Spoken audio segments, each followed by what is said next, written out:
भारतवर्ष की सनातन संस्कृति ने अनंत काल से अनेकों विषम परिस्थितियों और संकटों का सामना किया।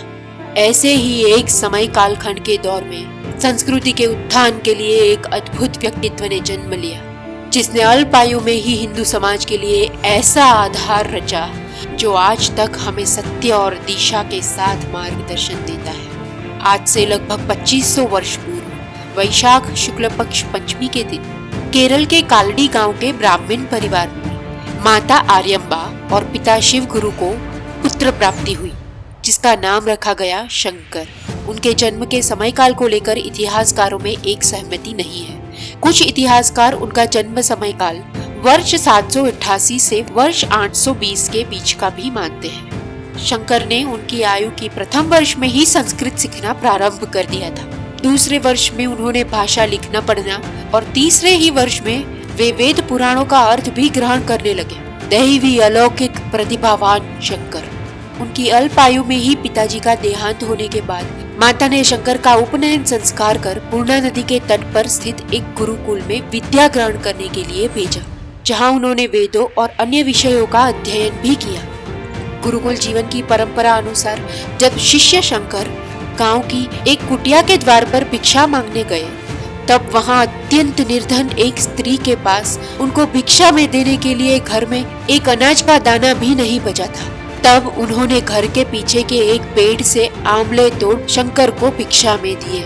ऐसी दरिद्र अवस्था में भी माता की दान करने की वृत्ति को हृदय से नमन कर शंकर ने श्री देवी से प्रार्थना स्तुति कर माता को आशीर्वाद देने के लिए कहा, और फिर उस महिला को घर में कभी भी धन धान्य की कमी नहीं रही।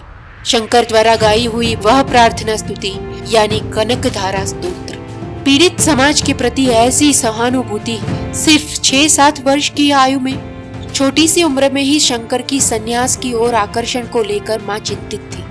ऐसे में एक दिन पूर्णा नदी में स्नान करते समय एक घड़ियाल ने शंकर के पैर को जकड़ लिया और पानी में खींचने लगा। तब शंकर ने अपनी माँ को पुकार कहा, मेरी मृत्यु पास आ रही है माँ, घड़ियाल ने मुझे पकड़ रखा है, मरने से पहले मैं संन्यास ग्रहण करना चाहता हूँ माँ, मुझे अनुमति दे। संन्यास का तात्विक अर्थ यानी एक जीवन का त्याग और दूसरे जीवन की प्राप्ति, जो उस घड़ी में उनके मृत्यु और जीवन दोनों ही स्थिति में सत्य रहता। और पुत्र की ऐसी दशा देख माता ने पुत्र के जीवन के लिए तुरंत ही अनुमति दे दी, और संभवतः ईश्वर की भी यही इच्छा थी। घड़ियाल एकाएक शंकर के पैर छोड़ चला गया। शंकर सांसारिक जीवन की पकड़ से भी मुक्त हो गए और माता की इच्छा के अनुसार उनके अंतकाल में उनके पास ही होने का वचन दे उन्होंने घर त्याग किया, और यह वचन उन्होंने निभाया भी। माँ के अंतिम समय में कुछ दिनों तक उनकी सेवा करने के बाद वैदिक परंपरा के उपरांत सन्यासी शंकर ने माँ का अंतिम संस्कार भी किया। जब 7-8 वर्ष की आयु में बच्चे माँ के आंचल में पले बढ़ते हैं, तब शंकर माँ से आज्ञा ले सिर्फ 8 साल की आयु में संन्यास धारण कर गुरु की खोज में निरंतर यात्रा पर निकले।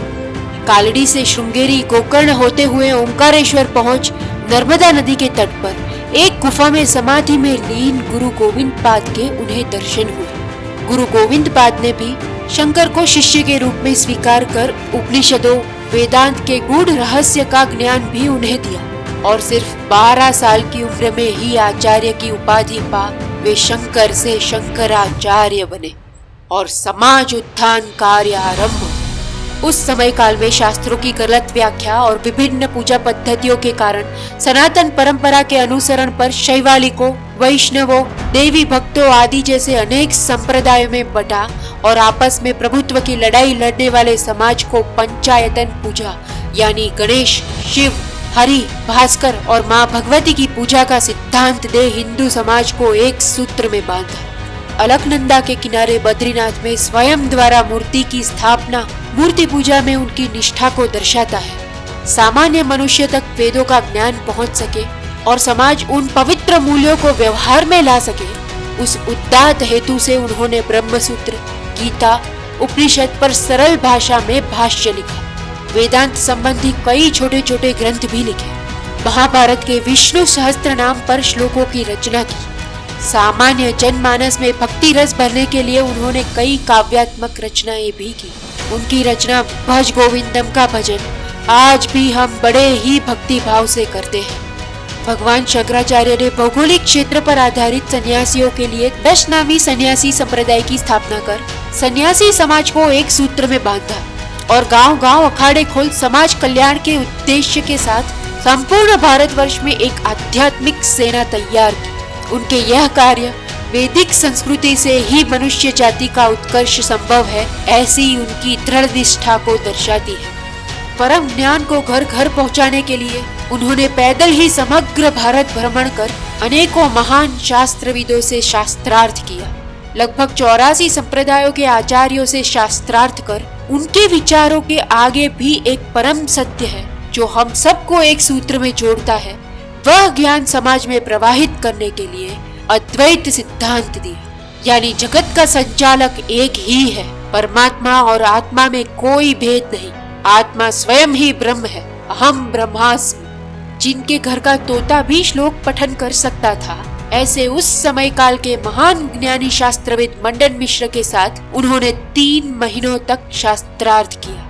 और उस शास्त्रार्थ के निर्णायक की भूमिका मंडन मिश्र की पत्नी, जो एक महान विदुषी थी, उन्होंने निभाई थी। शास्त्रार्थ में मंडन मिश्र धीरे धीरे निरुत्तर होने लगे और बाद में उनकी पत्नी के आग्रह पर उनके साथ भी 17 दिनों तक शास्त्रार्थ कर शंकराचार्य विजयी रहे। शास्त्रार्थ में हारने के बाद मंडन मिश्र शंकराचार्य के शिष्य बने और वह आचार्य सुरेश्वर के नाम से जाने गए, जो बाद में श्रृंगेरी मठ के प्रथम आचार्य बने। हिंदू धर्म के संरक्षण के लिए महत्वपूर्ण कश्मीर के शारदा निलय विख्यात सर्वज्ञ पीठ में बौद्ध, जैन, योग, न्याय, वैशेषिक आदि दर्शन के कई ज्ञानी पंडितों से शास्त्रार्थ कर माँ शारदा के आशीर्वाद से दिग्विजयी रहे। शास्त्रार्थ में उनका किसी को हराने का उद्देश्य किसी को अपमानित करना नहीं, बल्कि सत्य को समाज के सामान्य जनमानस तक पहुंचाना था। भगवान शंकराचार्य ने अपने 4 शिष्यों आचार्य पदमपाद, आचार्य सुरेश्वर, तोटकाचार्य और आचार्य हस्तमलक के द्वारा भारतवर्ष की चारों दिशाओं में 4 मठ, उत्तर बद्री में ज्योतिर्मठ, पश्चिम द्वारका में शारदा मठ, दक्षिण में श्रृंगेरी मठ और पूर्व में गोवर्धन मठ की स्थापना की, जिनका मुख्य उद्देश्य सनातन संस्कृति की रक्षा हेतु समाज को निरंतर अनेक वर्षों तक धार्मिक, नैतिक, वैचारिक और राजनैतिक संकट जैसी विषम परिस्थितियों में भी मार्गदर्शन करना था। कैसी अद्भुत दूरदर्शिता! भगवान शंकराचार्य जीवन कार्य समाप्त कर सिर्फ 32 वर्ष की आयु में चीर समाधि में लीन हुए। इतना सब कुछ मात्र 32 वर्षों में।